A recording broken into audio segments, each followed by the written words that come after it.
Hello students, I hope you are all fine and in good health. So let me continue from where I left in my previous audio lecture. Now George been confirmed that he was called by Pompey Pearson, and Cyril, he was in a dilemma, but still he told his father that I am very sorry. Yes, they call you by this name.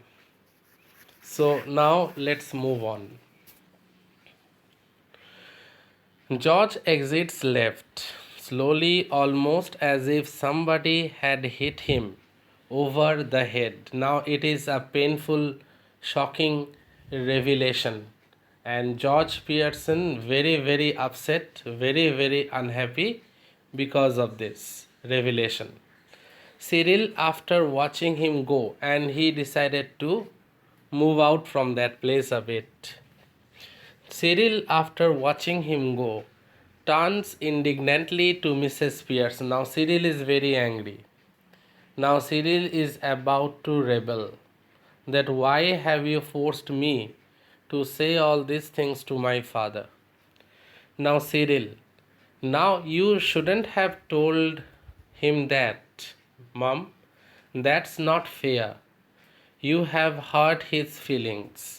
Mine too. Now why have you told him that? You have hurt his feelings. You have hurt mine too. That means my feelings also. Mrs. Pearson, sometimes it does people good to have their feelings hurt. Now it is sometimes bitter truth changes the mentality of a person for all the good reason. That is what she is trying to say. Very important line, dear students.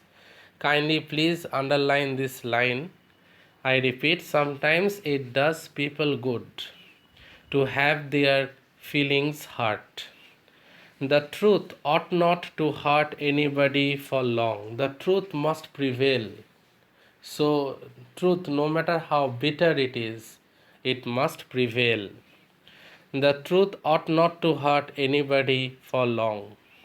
If your father didn't go to the club so often, perhaps they would stop laughing at him. Now, your father visits the club every time. If your father would have went to the club occasionally, then they would not have made fun of him. But uh, the problem is that your father goes to the club every single evening. Cyril, I doubt it, Mrs. Pearson. Possibly you do, but what I doubt is whether your opinion's worth having. Now, I am not concerned about your opinion, and I also doubt whether to take your opinion is really important. What do you know? Nothing. You spend too much time and good money at greyhound races and dart tracks and ice shows. Now it seems that she is now exposing Cyril. She told Cyril on his face that I don't think that to take your opinion is a good idea because you spend most of your time and money in gambling, in drinking, at greyhound races, spending money at many social parties and all this. Cyril, now Cyril is also a bit shocked. Well, what if I do? I have got to enjoy myself somehow, haven't I? I have got to enjoy myself somehow, isn't it? So I spend money. Mrs. Pearson, I wouldn't mind so. I wouldn't mind so much if you were really enjoying yourself. But are you? Seriously, are you enjoying yourself? Are you seriously enjoying yourself? And where is it getting you? Are you seriously enjoying yourself? And where is the life leading you? There is a sharp, hurried knocking off left. Now, at this time, when she is rebuking Cyril Pearson, someone is knocking at the door from outside. Cyril, Might be for me. I will see. Okay, I think it is for me. Let me see. Cyril hurries out left. In a moment, he re enters, closing the door behind him. Mrs. Pearson, it's that silly, Cyril is saying, it's that silly old bag from next door, Mrs. Fitzgerald. You don't want her here, do you? Now, Cyril went to open the door.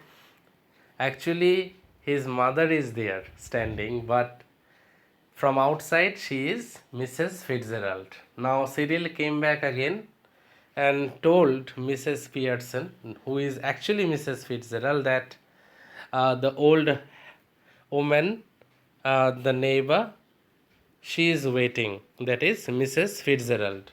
I don't think you want her right now, isn't it? Mrs. Pearson. Certainly I do. Ask her in and don't call her a silly old bag either. No, no, certainly I want to meet with her. Please call her in and don't call her a silly old bag. She is a very nice woman with a lot more sense than you will ever have, and don't call her a silly old bag because she is a nice and a polite and a decent woman, and she has more sense and intellect than you have. Cyril exits left. Mrs. Pearson finishes her stout, smacking her lips. Cyril re enters left, ushering in Mrs. Fitzgerald, who hesitates in the doorway. Now, Mrs. Fitzgerald, as we know, it is Mrs. Pearson, she is hesitating. She is still standing near the doorway. Come in, Mrs. Fitzgerald, please come in. Mrs. Fitzgerald, moving to the left center, just wondered if everything's all right. Now, Mrs. Fitzgerald is saying that I came here, I was just wondering whether everything is perfect, whether everything is all right. Cyril, no, it isn't. Mrs. Pearson, of course it is. You be quiet. Now, Cyril intervened by saying, no, it isn't. Now, he was being stopped by Mrs. Pearson, who told that, yes, it is fine. And Cyril, you be quiet. Cyril, why should I be quiet? Why not? I expose the entire thing. What exactly happened in our house half an hour earlier? Why should I be quiet? Mrs. Pearson, I tell you, you silly spoilt young pecan, please be quiet since I tell you, you silly boy. Mrs. Fitzgerald, oh no, surely.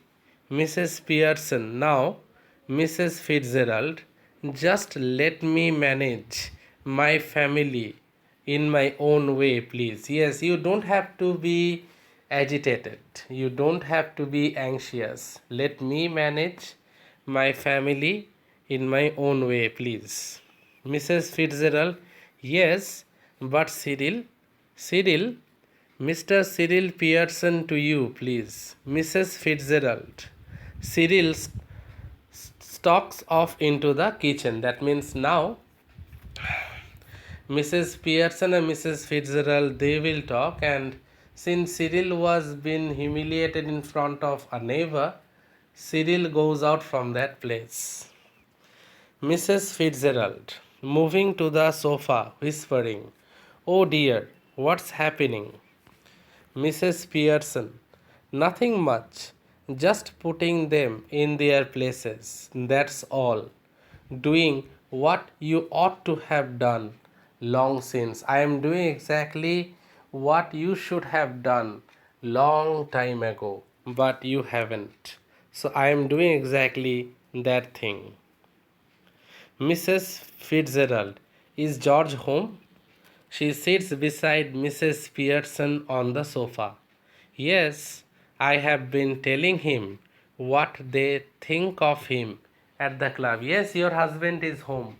And I told him also regarding that Pompey Pearson that he was known by that name at the club. Mrs. Pearson Fitzgerald. Well, they think a lot of him, don't they? Mrs. Pearson, no, they don't. And now he knows it. He knows entirely everything now. That how the club members actually consider him to be a laughing stock. So it was been confirmed by Cyril also. Now he knows everything. Mrs. Fitzgerald nervously, oh dear, I wish you hadn't. Mrs. Fitzgerald, why you have exposed it? My husband is very upset now. Mrs. Pearson, nonsense. Doing them all a world of good, and they will be eating out of your hand soon. You will see. Doing them all a world of good. They will be eating out of your hand soon. And you don't want that to happen. Mrs. Eating out of your hand soon means they will respect you, they will behave politely with you, and they will do everything under your instructions. That is the meaning of the term. They will be eating out of your hand soon. Mrs. Fitzgerald, I don't think I want them eating out of my hand. No, I don't think I want them eating out of my hand. Mrs. Pearson, impatiently, well, whatever you want, they will be doing it. Exactly whatever you want, they will be doing it for you. All three of them. All three means your daughter, your son, as well as your husband. All of them will do. Mark my words, Mrs. Pearson, just mark my words. They will be doing exactly what you want them to do. Just mark my words. George, now when this conversation is going on, George Pearson, he enters once again. And now there will be a typical hilarious scene. George enters left glumly. And you remember glumly means when someone is very gloomy, someone is very upset, someone is sad. We use the word glumly.